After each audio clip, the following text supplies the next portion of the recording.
Welcome to the show of biology. I am Roma Malik and I will be teaching class 11th biology.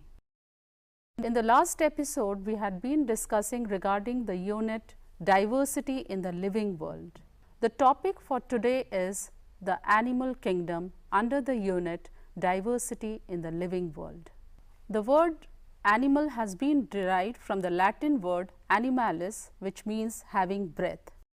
Animals are multicellular eukaryotic organisms.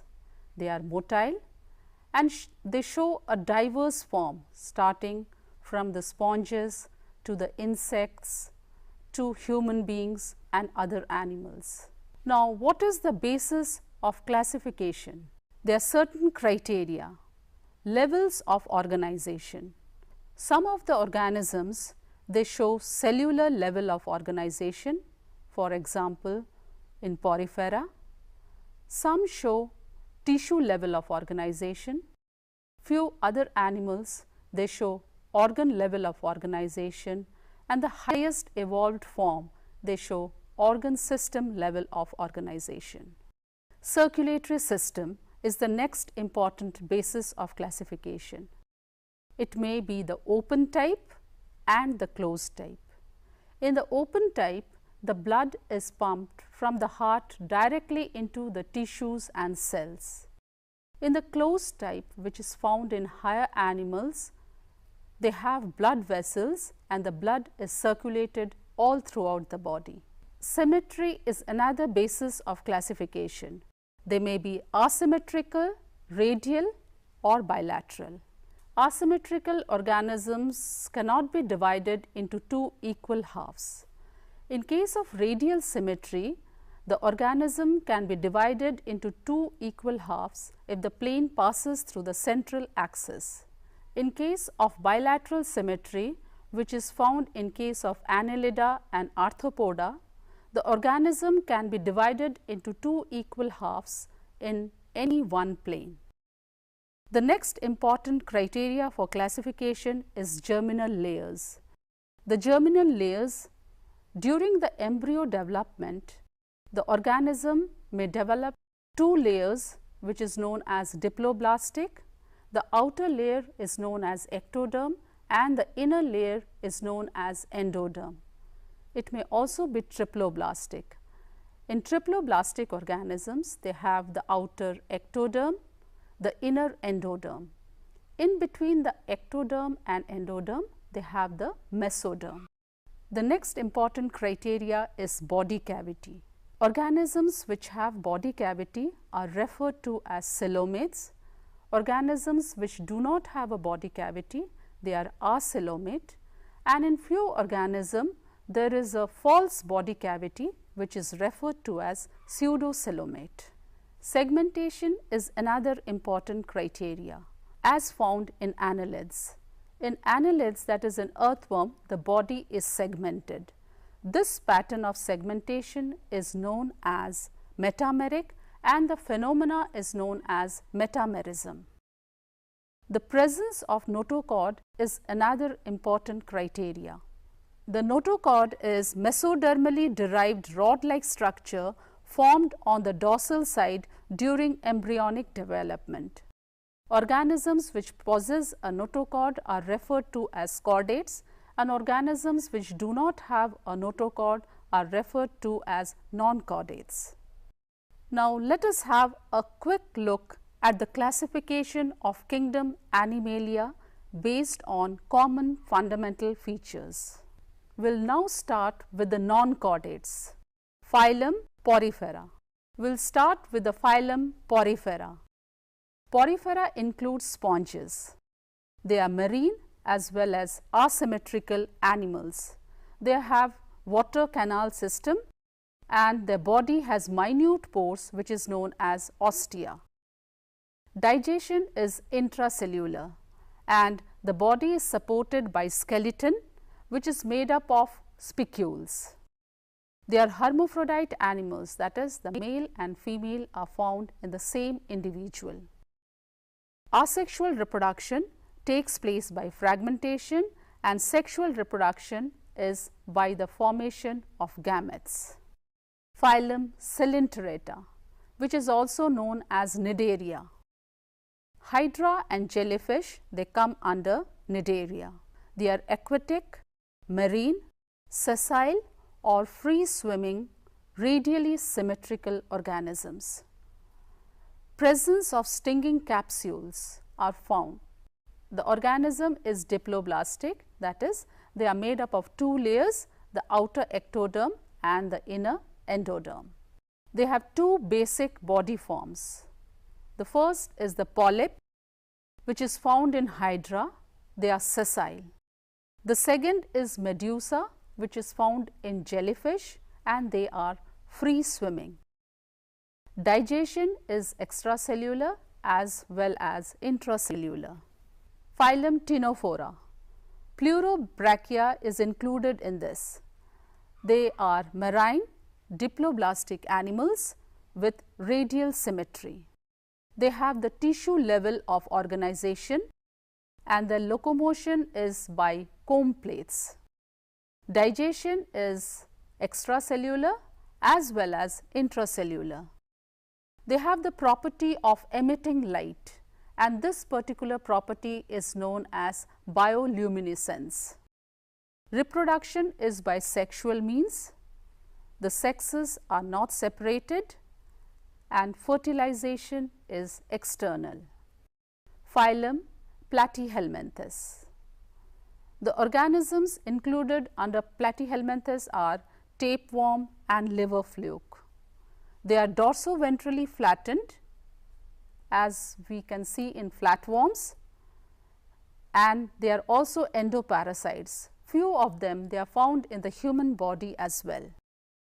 They are bilaterally symmetrical and triploblastic organisms, that is, the presence of ectoderm, endoderm and mesoderm. They are acoelomate and have organ level of organization. They have flame cells which are meant for osmoregulation and excretion. They are hermaphrodite animals. The next phylum is Aschelminthes, which includes the roundworms and the filaria worms. Their body is circular in cross section. They are aquatic or free living, terrestrial or parasitic. They have the organ system level of organization. These organisms are bilaterally symmetrical, triploblastic, pseudocoelomate and dioecious. Phylum Annelida, which includes earthworm and leech. They are aquatic or terrestrial organisms. They may be free living and sometimes parasites. They have organ system level of organization and exhibit bilateral symmetry. They are triploblastic, coelomate, metamerically segmented, that is, their body is segmented and they have a closed circulatory system, presence of blood vessels. Nephridia are present in these organisms, which helps in osmoregulation and excretion. The next phylum is Arthropoda. This is the largest phylum in animal kingdom. We find different forms of these arthropoda. All the insects, they come under Arthropoda. They have organ system level of organization. They are bilaterally symmetrical, triploblastic organisms, that is 3 germinal layers, segmented, coelomate, presence of true body cavity. Their body is made up of chitinous exoskeleton. Now, what are the characteristics of chordates which distinguish them from non-chordates? Chordates have notochord. It is a dorsal hollow nerve cord. They also have paired pharyngeal gill slits and their body is bilaterally symmetrical. They are triploblastic, coelomate and they have a organ system level of organization. Circulatory system is of closed type. All organisms under chordates have blood vessels, that is, they have arteries, veins, capillaries, etc. Chordata is divided into three subphyla. They are the Urochordata, Cephalochordata and Vertebrata. All the higher organisms, they come under Vertebrata. The characteristics which are exhibited by the Vertebrata are: their notochord is replaced by vertebral column. They have a ventral muscular heart which may be 2, 3 or 4 chambered. Kidneys are present, which is meant for excretion and osmoregulation of the body. They have paired appendages which are fins or limbs. They include 7 classes. They are Cyclostomata, Chondrichthyes, Osteichthyes, Amphibia, Reptilia, Aves and Mammalia. We will be dealing with the class Cyclostomata. Lamprey and hagfish comes under this. They have a elongated body and they have about 6 to 15 pair of gill slits. These organisms are jawless. The body is devoid of scales and paired fins. Cranium and vertebral column are cartilaginous in these organisms. The circulation is of closed type. Chondrichthyes. Dogfish and stingray, they come under Chondrichthyes. They are marine animals with a streamlined body and cartilaginous endoskeleton. The notochord is persistent throughout their life. The skin is made up of placoid scales and they have a very powerful jaw. The next class is Osteichthyes, which includes the marine flying fish and the freshwater rohu. They have a bony endoskeleton and a streamlined body. Presence of air bladder which helps in buoyancy. Heart in these animals are 2-chambered and they are cold-blooded animals. Amphibia. They are found in aquatic as well as terrestrial habitat. Presence of 2 pairs of limbs. Their body is divided into head and trunk and the respiration is either by gills, skin or lungs. In amphibia, heart is 3-chambered and they are cold-blooded animals. Reptilia.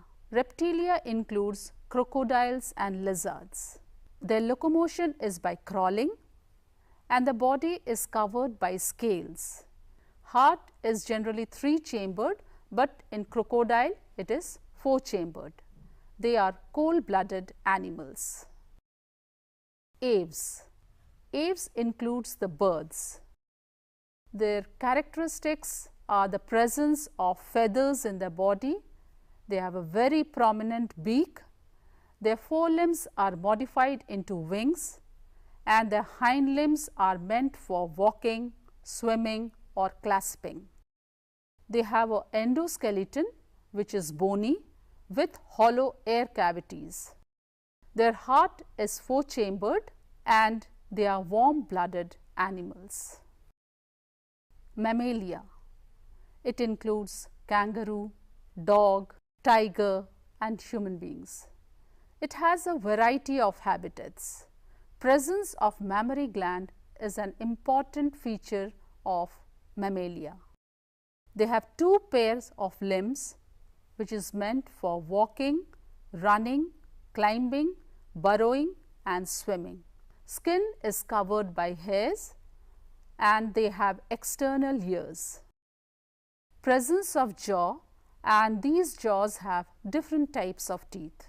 Respiration is carried out by lungs and the heart is 4-chambered. They are warm-blooded animals. In this episode, we had been discussing regarding the chordates and we also saw how the chordates, they are different from the non-chordates. The animal kingdom has different diverse forms. They have a wide variety of forms and basing on the classification pattern which makes them unique. They have been classified based on certain criteria, their levels of organization, their circulatory system, their body symmetry, the presence of germinal layers, presence of body cavity, segmentation and notochord.